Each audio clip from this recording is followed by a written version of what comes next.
कोपरी परिसरातील सांडपाण्यापासून शुद्ध पाणी निर्मिती करणाऱ्या मलनिस्सारण प्रकल्पाची महापौर शर्मिला पिंपलोळकर यांनी आयुक्त सौरभराव आणि अधिकाऱ्यांसमवेत पाहणी केली। या पाहणीदरम्यान प्रकल्पातील अनेक त्रुटी त्यांच्या निदर्शनास आल्याचं त्यांनी संबंधित अधिकाऱ्यांना धारेवर धरलं। तसंच संपूर्ण प्रकल्पाची सविस्तर माहिती 15 दिवसात सादर करण्याचे निर्देश दिले। हा प्रकल्प सार्वजनिक खाजगी भागीदारी तत्वावर राबवला असून कंत्राटदाराने स्वतःच्या खर्चातून टर्शरी ट्रीटमेंट प्लांट आणि वीज निर्मिती यंत्रणा उभारण्याची जबाबदारी घेतली आहे। मात्र प्रत्यक्षात प्रकल्प अपेक्षेप्रमाणे कार्यरत नसल्याचं स्पष्ट झालं आहे। 5 MLD क्षमतेचा टर्शरी प्लांट आणि 500 किलोवॅट सौर ऊर्जा यंत्रणा उभारण्यात आली असली तरी त्याचा पूर्ण क्षमतेने वापर होत नाही। करारानुसार 10% पाणी महापालिकेला आणि उर्वरित विक्रीतून 10% उत्पन्न देणं अपेक्षित आहे। मात्र हे व्यवस्थितपणे होत नसल्याचं निदर्शनास आलं आहे।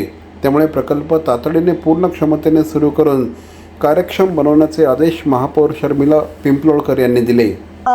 ST प्लॅनचा पण आपण दौरा केला होता, पण ती विजिट मला वेगळ्या पद्धतीने घ्यायची होती। पण आज 15 दिवस होऊन सुद्धा कुठलीच माहिती पुरवली गेली नाही। तर आयुक्तांसमवेत तिकडचे अधिकारी या प्लॅनचे या सगळ्यांना घेऊन आणि ठेकेदार कॉन्ट्रॅक्टर या सगळ्यांना घेऊन आज आपण स्थानिक नगरसेवक आणि सगळे नागरिक यांना घेऊन हा खरं तर प्रकल्पावर आपण या इथे आलो आहे। मला वाटतं महाराष्ट्राचे लाडके उपमुख्यमंत्री एकनाथजी शिंदे साहेब हे नेहमी या ठाण्याच्या विकास कामासाठी चांगले प्रकल्प आपल्यापर्यंत पोहोचवत असतात। त्यामधलाच हा STP प्लांट जो कोपरीमधलं जेवढं मलकेंद्र म्हणून आपण इथे खरं तर हा प्रकल्प इथे चालू केला, पण कुठेतरी या प्रकल्पामधून चुकीचे कामं केली जात आहेत अशा इकडच्या स्थानिक नगरसेवकांनी पण आपल्याला सांगितलं।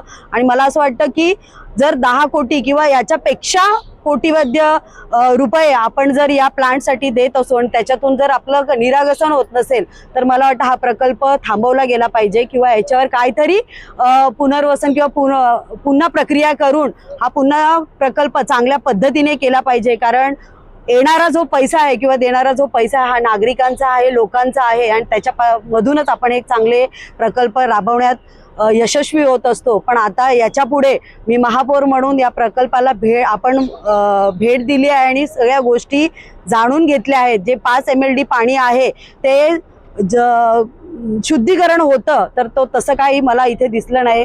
जे अधिकाऱ्यांचे जे उत्तरं आहेत ती पण आपल्याला इथे व्यवस्थित भेटलेली नाही आहेत।